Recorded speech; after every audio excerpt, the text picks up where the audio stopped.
So in this video we're gonna study about the influenza virus. Okay. So actually influenza virus how it's gonna affect and total যে প্রসেসটা আছে সে total প্রসিডিউরটা আমরা এখানে দেখব। So influenza virus is basically called the flu virus. Okay. So flu virus যে flu রোগটা হয় সেই ফ্লু রোগটার জন্য যে ভাইরাসটা মেনলি এফেক্টেড থাকে that is influenza virus. So there is how many type of influenza virus we first need to know. There is type A, type B, and type C. There is three type of influenza virus we can see in the market. Okay, so type A and type B have the two protein, and type F have the another protein inside them. So there is three type of influenza virus, A, B, and C. তো type এ আর বির ক্ষেত্রে outer most স্ট্র্যান্ডসের total RNA স্ট্রাকচারটা 8টা থাকে, type C এর ক্ষেত্রে RNA স্ট্রাকচারটা 7টা থাকে। বোঝা গেছে এটুকু? তো টাইপ এ বি আর সির যদি বেসিক একটা স্ট্রাকচার দেখা হয় দেন উই ক্যান সি যে এটা যদি ভাইরাসটা হয় in case of type A there will be H N this kind of structure. Type বির ক্ষেত্রেও almost this same kind of structure, but in the case of type C it will be F and F. তো এখানে haemoglobin মানে হিমোগ্লুটামাইন and নিউরোমাইটিস এই দুটো protein এখানে bind করছে। হিমোগ্লোবানাইজ globulin and নিউরোমাটাডাইজ এই দুটো প্রোটিন থাকছে। In case of type C there is a fuse haemoglobin and neuraminidase প্রোটিনের একটা বাইন্ডার পয়েন্ট রয়েছে। সো মেনলি এটা আমরা ডিফারেন্সিয়েট করি কি জেনামস অ্যান্ড প্রোটিন বাইন্ডিংয়ের প্রসেসটা দিয়ে। তো generally for in the case of type A আমরা এই যে এইচ এন যে স্ট্রাকচারটা থাকে মানে তোর হিমোগ্লুটামাইন অ্যান্ড নিউরো মাইন্ডিসের এই যে স্ট্রাকচারটা থাকে সেটাকে আমরা 1 2 3 4 করে নাম্বারিং করি। তো মেনলি এই টাইপ এ ইজ মেনলি মানে টাইপ এ বা টাইপ বির ক্ষেত্রে টাইপ সি এর ক্ষেত্রে প্রত্যেকটাতেই এভাবে নাম্বারিং করে করে আমরা স্ট্রাকচারটাকে ফাইন্ড আউট করি। তো মেনলি H3N2 হ্যাঁ বা H1N1 যে ভাইরাসটা এটা মেনলি হিউম্যান অ্যান্ড অ্যানিমেলকে হিউজ অ্যামাউন্টে এফেক্ট করেছিল। ঠিক আছে, so H1N1 in 2015 maybe you people remember H1N1 virus নিয়ে একটা বিরাট প্রবলেম হয়েছিল। ঠিক আছে, so now we gonna studied about যে অ্যাকচুয়ালি এই ভাইরাসটাকে আমরা যদি নোমেনক্লেচার করি বা নামটা দিই তাহলে নামটা কীভাবে দেবো। So in case of type A first থাকবে টাইপ কি, অরিজিন বা হোস্ট কোথায়, লোকেশন কোন সিটি থেকে এটা ফার্স্ট স্টার্ট হচ্ছে, স্ট্রেন নাম্বার কী আছে অ্যান্ড সাবটাইপ কী আছে। তো ধরে নে H1N1 type A flu virus is from the duck originated from Alberta CA 35 strain found in 1976। তো এখানে ফার্স্ট দেখ টাইপ এ উই গট, ঠিক আছে, then origin in the host duck, okay duck origin, location and the city Alberta, ঠিক আছে, strain number 36, কখন থেকে হয়েছে 76-এ 1976-এ, and subtype is H1N1. So this is how we can nomenclature the type A type of influenza in this process. ঠিক আছে, next will go through the type B. Type বিতে কী হয়, টাইপ বি নোমেনক্লেচার টাইপটা একটু different হয়। এখানে type, location, strain and subtype বা ইয়ার থাকে। ঠিক আছে, এবার দেখে নে এখানে ধর একটা কোনো ভাইরাস যেটা ধর টাইপ বি ভাইরাস ইউগোমাতে জাপানে 16th স্ট্রেনতে ফাউন্ড হয়েছে 1998-এ। তাহলে টাইপ বি লোকেশন নেম ইউগোমাট, স্ট্রেন নাম্বার 16, কখন 1988। So this is how the second মানে টাইপ বি নোমেনক্লেচারটা ফাইন্ড আউট হয়। টাইপ বির ক্ষেত্রে মেনলি এটা ইনফ্যান্ট প্লাস হিউম্যান বোথকে এফেক্ট করে। ঠিক আছে, টাইপ সি এর ক্ষেত্রে কি হয়, টাইপ সি মেনলি এফেক্ট করে কাদেরকে, চাইল্ডকে। তো সেক্ষেত্রেও এখানে নোমেনক্লেচারটা ডিফারেন্ট হয়, টাইপ, লোকেশন, স্ট্রেন নাম্বার, ইয়ার। তো তোর এ মানে সি টাইপের একটা জিনিস সান পাওলোতে ব্রাজিলের 37 নম্বর স্ট্রেনে ফাইন্ড আউট হচ্ছে 1987-এ। তাহলে কী হবে, টাইপ সি, লোকেশন সান পাওলো, 37 মানে strain number 37 and the year when it is got founded out.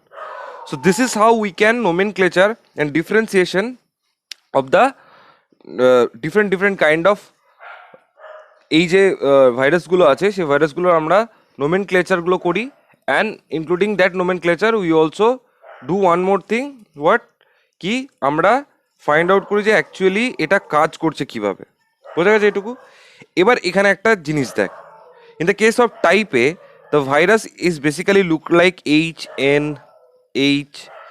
N this kind of structure it has.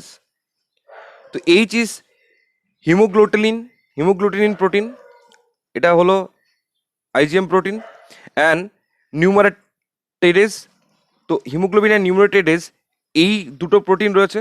তো হোয়াট উই ডু, এখানে আমরা নাম্বারিং করে নিই for in the case of এ 1 2 3 4, ঠিক আছে, মানে H1 N1 H2 N2 H3 N3।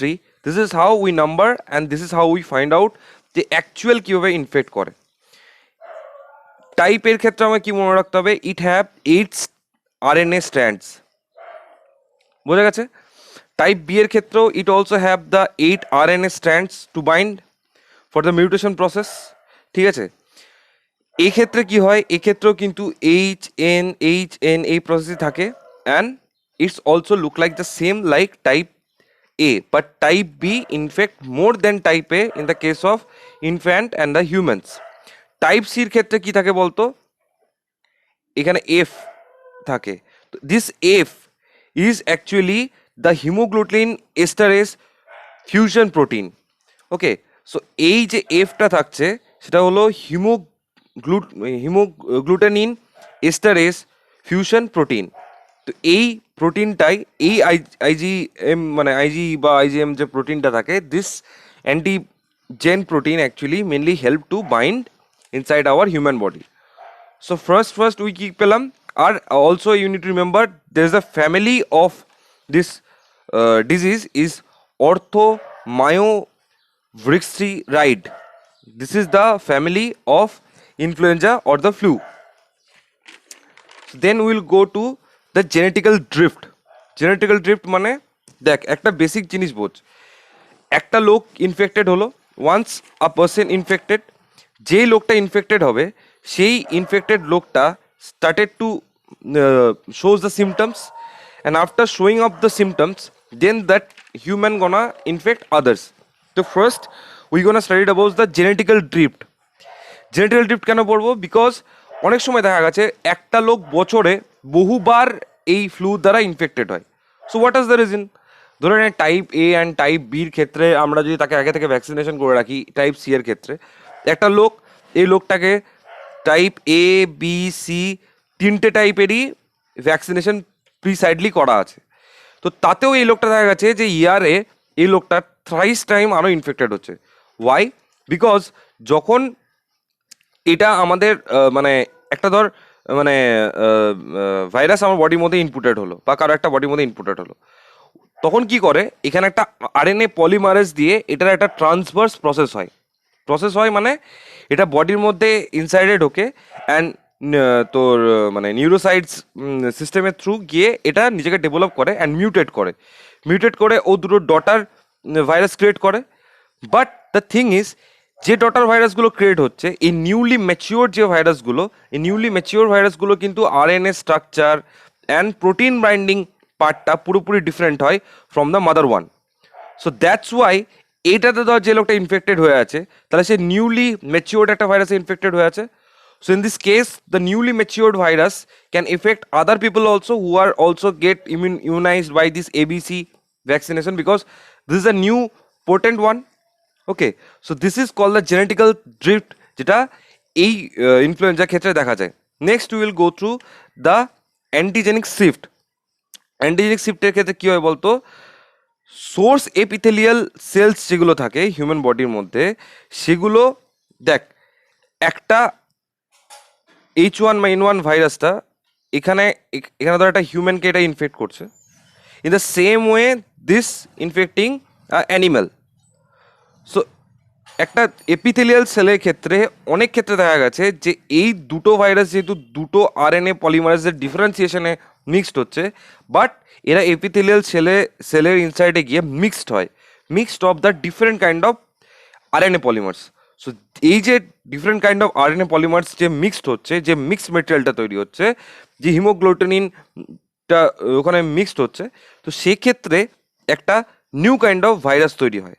তো new kind of virus কি করে, মেনলি আরও হিউজ অ্যামাউন্টে এফেক্ট করতে থাকে। নিউলি প্রডিউসড ডিএএসসি যে ভাইরাসটা থাকে, সেই ভাইরাসটা আরও বেশি অ্যামাউন্টে প্রবলেম ক্রিয়েট করতে থাকে। কেন? কারণ this virus have the capacity to effect animal and human in a both time, because it has more complicated DNA RNA structure inside it, কারণ দুটো আরএনএ স্ট্রাকচারকে মিক্সড করে এটা নিজেদের মধ্যে রাখতে পারে। Spanish flu 1998, so this Spanish flu which happened in 1998, it also a pandemic. তো এইটা অ্যাকচুয়ালি হওয়ার রিজন ছিল because of this mixture and this genetical drift. কারণ 1998-এ এই ভাইরাসটা এতটাই পোটেন্ট হয়ে গেছিলো যে this virus infected huge amount of people, and একটা মানে যদি খুব বেসিক আইডিয়া দেখা যায়, 3% of the world population died due to this virus. Generally এটা ড্রপলেটের থ্রু স্প্রেড হয়। এই লোকটা যদি হাঁচে তো it can throw the droplets up to 3-6 feet or 2 meters, and এই যে ও ড্রপলেটটা পাঠালো, এটা এয়ারে স্টে করে, কিছু ইনফেক্টেড প্লেসে মেটালে স্টে করতে পারে। তো ধরে নে কোনো একটা লোক এটা যখন ওটা পাঠালো তখন ওর মুখে বা নাকের মধ্যে গিয়ে এটা লাগলো। যখনই মুখে বা নাকের মধ্যে লাগলো, কোনোভাবে এটা যখনই লাংসের মধ্যে পৌঁছালো, দেন ইট ওয়ার্কআউট। কি করে? Its first bind with the protein H1N1 or the fuse। তো এই প্রোটিনটা মেনলি স্যালিসাইলিক অ্যাসিড সুগারের সাথে বাইন্ড করে আমাদের এপিথেলিয়াল সেলে, মানে ব্রঙ্কিওল এপিথেলিয়াল যে সেলসগুলো আছে সেগুলোর মধ্যে বাইন্ড করে। ওয়ান্স ওয়েন ইট ইজ মানে বাইন্ডেড ইনসাইড ইট, দেন এটা সলো হয়, মানে ভেতরে ঢোকে। সলো হয় হুইচ প্রসেস? অ্যান্ডোসাইটোসিস প্রসেসের থ্রু এটা ইনসাইডে ঢুকে যাচ্ছে। দেন এটার যে ধর এক্সটেন্ডেড পজিটিভ আরএনএটা আছে, সে মানে এই এক্সটেন্ডেড যে নেগেটিভ আরএনএটা আছে, সেই নেগেটিভ আরএনএটা কনভার্ট হয় একটা এনজাইমের থ্রু বডির মধ্যে, that's call RNA polymerase, and it's became the RNA positive one. Then RNA ট্রান্সফারেজের দ্বারা কনভার্সন হয়ে it's produce the new mutated নিউরোভেরিন পার্ট, অ্যান্ড এই জিনিসটা এই ভ্যাকসিন এই ইনফেক্টেড তোর মলিকিউলটাই আরও নিউ ডটার মলিকিউল ক্রিয়েট করে। So this is how it go through the infection process in a chain reaction process through it start to bind and start to follow up to the other people। বোঝা গেছে এইটুকু? তো then we will gonna see যে how its actually work out, কী করে symptoms হয়, কী করে হয়। তো after infected by 1 to 4 days মাথা ধরে, জ্বর হয়, ঠান্ডা লাগে, নাক দিয়ে জল পড়ে, কাফিং হয়, অ্যান্ড সব থেকে একটা বড়ো ব্যাপার, আপ টু 2 week অবধি এই যে কাফিং ব্যাপারটা, প্যারাসাইটিস মানে পেরিস্টাইলিস কাফিং বা কনভালশন, এই ব্যাপারটা its goes on and on. তো mainly acquired otitis media, bronchiolitis, তোর সিনোসাইটিস, নিউমোনিয়া, ব্রঙ্কোনিউমোনিয়া, এই প্রত্যেকটা জিনিস হয়। Plus staphylococcus aureus and staphylococcus pneumonia, এই দুটোরও ইনফেকশন এই সেম টাইমে হয় due to lack of immunity to protect all those kind of problems. Under 6 years of baby or more than 65 years, মানে জেরিয়াটিক অ্যান্ড বাচ্চা, এই দুটো টাইপ অফ পেশেন্টের ক্ষেত্রে এটা প্রচণ্ড পরিমাণে ইনফেক্ট করে। Also it infect the pregnant people also. So this is how its gonna do its infection. Young বাচ্চার ক্ষেত্রে ফিভার, তারপর তোর এনকেফেলাইটিস, এই প্রবলেমগুলো তো হয়। যেটা মোস্ট হয় that is race syndrome. Race syndrome কি বলতো?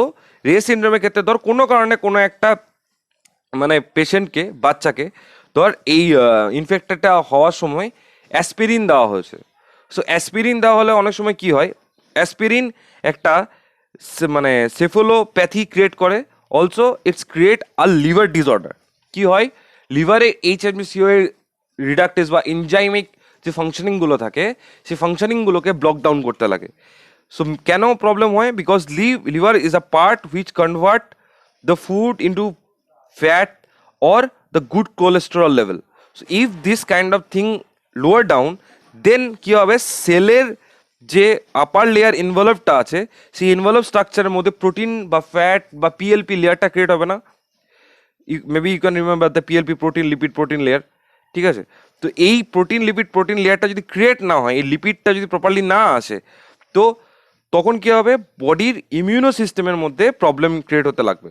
So this is how its gonna effect in all kind of people. তো জেনারেলি অনেক সময় ক্ষেত্রে কি হয়েছে বলতো, দেখা গেছে 1 থেকে 4 দিনের মধ্যে তো কোনো একটা লোক ইনফেক্টেড হয়েছে, বাট সেই লোকটা অ্যাসিমটোমেটিক মানে কোনো সিমটম নেই। এই লোকটা ওই 1 থেকে 4 দিনের মধ্যে ও আরও 10 জনকে ইনফেক্টেড করে ফেলেছে। সো সেই ক্ষেত্রে কি হচ্ছে, asymptomatic patient also can infect more than 10 to 15 people within a day. So সেক্ষেত্রে এটা one of the biggest problem, কারণ ইটস হ্যাভ দ্য অটো মানে ইমিউন সিস্টেম। তো এই জন্যই influenza still in the world and infect আর lots of people. কী কী আমরা টেস্ট করতে পারি? We use the rapid test for influenza virus suspected কাউকে থাকলে।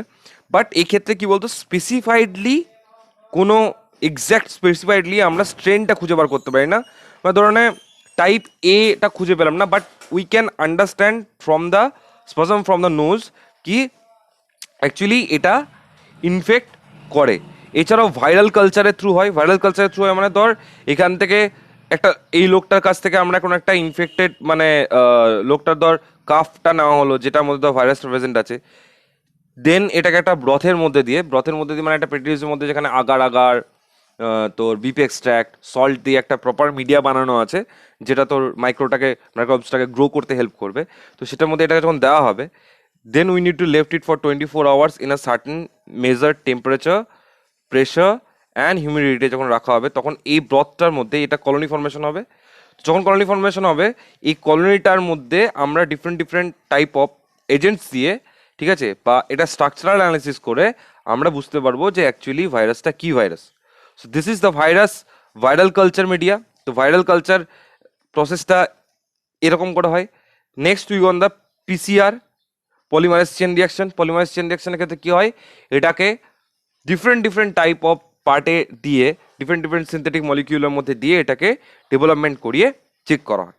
সো মেনলি ট্রিটমেন্টের ক্ষেত্রে কী করা হয়, তোর নিউরোমারাইডস ইনহিবিটর দেওয়া হয়, কারণ নিউরোমারাইডসটাই মেনলি এখানটাতে যে প্রসেস অফ ইনফেকশনটা হচ্ছে, এটার জন্য neuraminidase is one of the biggest reason, কারণ ওই জিনিসটাই গিয়ে এই স্ট্যান্ডসগুলোর মধ্যে ডেভেলপ করছে। এখানটাতে ট্রান্সপারেন্স থেকে যখন ডেভেলপ হচ্ছে, তখনও নিউমেরাইডস জিনিসটাকে ডেভেলপ হয়। সো নিউমেরাটাইডস ইনহিবিটর দিয়ে দিলে এইখানে ডেভেলপমেন্টটা ব্লক ডাউন হয়ে যাচ্ছে, তাহলে অটোমেটিক্যালি এটা গ্রো করতে পারবে না। এছাড়াও M2 প্রোটন চ্যানেল ইনহিবিটর দেওয়া হয়। কেন? M2 প্রোটন চ্যানেল ইনহিবিটর দিলে মানে তোর অ্যাবেন্ডেন্ট কোনো কিছু মানে নেক্সট রিয়াক্টিভ সিস্টেমগুলো ক্রিয়েট হয় না। বোঝা গেছে? এইগুলো হলো বেসিক ওয়ে অফ ট্রিটমেন্ট। এছাড়াও টেম্পারেচার কন্ট্রোলার মেডিকামেন্টস দেওয়া হয়। এছাড়াও তোর আরও ডিফারেন্ট টাইপ অফ মানে কাফ রিসেপ্টর ব্লকার দেওয়া হয়। কিন্তু those are the basic things যেগুলো ইউজ করা হয়। মেন যে দুটো জিনিস আমাদের ইউজ করা হয়, the two vaccination, one is TIB, one is LIV. TIB is trivalent influenza virus vaccine and live অ্যাকুরেটেড ইনফ্লুয়েঞ্জা ভাইরাস ভ্যাকসিন। তো এই দুটো ভ্যাকসিনের থ্রু ট্রান্সভ্যালেন্ট মানে টিআইভিটা তো ডিরেক্ট মাসলে ইনপুট করা হয়, কারণ টিআইভিটাতে কী থাকে বলতো, ডেড মাইক্রোবস থাকে। এই ডেড মাইক্রোবসটাকে যখনই মাসলের মধ্যে ইনপুট করে, বডির মধ্যে ইনপুট করে দেওয়া হয়, তো বডির একটা ভালো গুণ আছে কি, বডি এটা আইডেন্টিফাই করতে পারে না যে অ্যাকচুয়ালি ওটা living or dead micro organism. Body যেই একটা কোনো মাইক্রো অর্গানিজম ওর মধ্যে ঢোকে, ও অটোমেটিক্যালি ওটার এগেনস্টে একটা ওর নিজের অ্যান্টিবডি ক্রিয়েট করা স্টার্ট করে দেয়। তো টিআইবি দিয়ে লোককে তোর ইমিউন করা হয়। এছাড়াও কিছু ক্ষেত্রে নাকের মধ্যে এলআইভি দিয়েও একটা তোর ইমিউনিটি ক্রিয়েট করানো হয়। নাকের মধ্যে খুব লো ডোজ তোর লাইভ মানে অ্যাকিউরেটেড মানে ইনফ্লুয়েঞ্জা ভাইরাস দিয়েও এটা ক্রিয়েট করা হয়। মেনলি এটার মধ্যে H1N1, H3N2, ঠিক আছে, ইনফ্লুয়েঞ্জা মানে ফিউজ ভাইরাস, এই প্রত্যেকটারই অ্যান্টিবডি ক্রিয়েট করে এটার মধ্যে পুট ডাউন করা থাকে, and its use to be a mixed strain of this all kind of type of influenza virus. বোঝা গেছে এইটুকু? Then we will go to influenza virus. এবার ধরে নে এখানে একটা লোক ইনফেক্টেড হয়ে আছে, এখানে ধর বাকি এখানে 20টা লোক আছে। তো এরা যদি ভ্যাকসিনেটেড না হয় তাহলে এরা তাড়াতাড়ি ইনফেক্টেড হয়ে যাবে। বাট ধরে নে এই 20টা লোক ভ্যাকসিনেটেড হয়ে আছে, তো এই 20টা লোক যদি ভ্যাকসিনেটেড হয়ে থাকে তাহলে যদি এই ভাইরাসটা, নিউ ভাইরাস যেটা ইনফ্লুয়েঞ্জা ভাইরাস হচ্ছে সেটা যদি এখানে ইনফেক্ট করে, তাহলে এখান থেকে ম্যাক্সিমাম 3জন ইনফেক্টেড হতে পারে due to lack of immunosuppressant, due to lack of তোর age, due to lack of low immunity, due to pregnancy, lots of factors are there. তো সেটার জন্য এই যে লোকটা ইনফেক্টেড হয়ে আছে, যে 20টা লোককে ধর ইনফেক্টেড করতে পারতো, কিন্তু 20টা লোককে যদি প্রি অ্যাসাইন আমরা ভ্যাকসিনেট করে থাকি তাহলে এখান থেকে ম্যাক্সিমাম 3জন ইনফেক্টেড হলো ওই ফ্যাক্টরসগুলোর জন্য। তাহলে এই যে ইমিউনিটিটা আমরা সোসাইটির মধ্যে দেখতে পেলাম, that's call the herd immunity. বোঝা গেছে এটুকু? কারণ this is a developed immunity to potent against the bacteria. So now we gonna know, একটা জিনিস তোকে জানতে হবে, সেটা হলো অ্যালার্জি যে হয়, অ্যালার্জিক রিয়াকশন বা হাইপার সেন্সিটিভ রিয়াকশন যেটা বডির মধ্যে হয়, সেই অ্যালার্জিন যেটা থাকে, the agent cause the allergy part in our body, সেই অ্যালার্জিনটা ডিফারেন্ট ডিফারেন্ট সাবটাইপস হয়, অ্যালার্জিন 1, অ্যালার্জিন 2, অ্যালার্জিন 3, অ্যালার্জিন 4। তো এই যে সাবটাইপসগুলো হয়, প্রত্যেকটা টাইপ অফ অ্যালার্জিনের ডিফারেন্ট কাইন্ড অফ রেজিস্ট্যান্স থাকে। দেখবি কোনো লোকের ডিম খাচ্ছে, সব রকম খাচ্ছে, কোনো ইনফেক্টেড হচ্ছে না।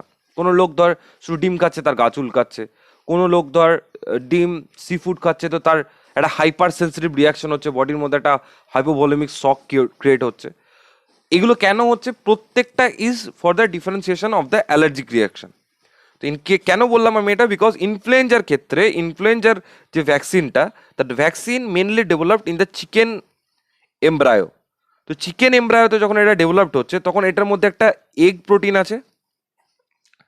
তো এই এগ প্রোটিনটা যেহেতু অনেক সময় ইনপুট করার সময় এই egg protein cause allergic reaction inside our body. তো সেই ক্ষেত্রে কি হয়, কোনো একটা পেশেন্টকে ধর উইদাউট চেকিং করে যদি ভ্যাকসিনেশন ডিরেক্ট করে দেওয়া হয়, তো সেক্ষেত্রেই অ্যালার্জিক একটা রিয়াকশন আমরা দেখতে পাই in case of pouring down the vaccine regarding the influenza. Okay, next একটা জিনিস আমাদের জানতে হবে এখানে, যে গ্লুটো ব্যাপটোস সিনড্রোম যেটা, এটা একটা auto immune problem. Auto immune প্রবলেমের ক্ষেত্রে কি হয় বলতো, এখানে মেনলি অনেক সময় due to using of high amount of medicaments or high amount of potent drug and due to lack of তোর মানে development of the new products regarding this, একটা huge amount of depreciation create হয়। So that depreciation actually help to grow out the autoimmune disorder. এছাড়াও তোর 10-5% লোক মানে caesar তোর এই ইনফ্লুয়েঞ্জা ভাইরাসের দ্বারা ইনফেক্টেড হয়। So this is all about the influenza virus. And basic যে জিনিসগুলো মনে রাখতে হবে, হাউ ইটস গন ট্রিট, কী করে ট্রিট হয়, ভ্যাকসিনেশন আমরা কী করে করতে পারি, চার্ট কী কী আছে ভ্যাকসিনেশনের, কোন কোন টাইপের লোক ইনফেক্টেড হয়, রেস সিমডম, পিসিআর, ভাইরাল কালচার, ঠিক আছে, আর অ্যান্টিজেনিক শিফট, জেনেটিক্যাল ড্রিফট, এই যে জিনিসগুলো, এই জিনিসগুলো তোকে মনে রাখতে হবে। তো বেসিক আমি এটা তোকে পড়িয়ে দিলাম। এরপর তোদের এখান থেকে যা কোনো কোশ্চেন থাকবে, you people are free to ask me. But remember, influenza is one of the pandemic that kill 3% of the population in the world in 1998, and it's also developing its own characteristics day by day. এই মানে communicable ডিজিজগুলো huge অ্যামাউন্টে নিজে থেকে develop করতে পারে। So if you watch this video, thank you very much for watching this video. This is me myself Anirban. যদি কারো কোনো question থাকে, you people are free to ask me any time.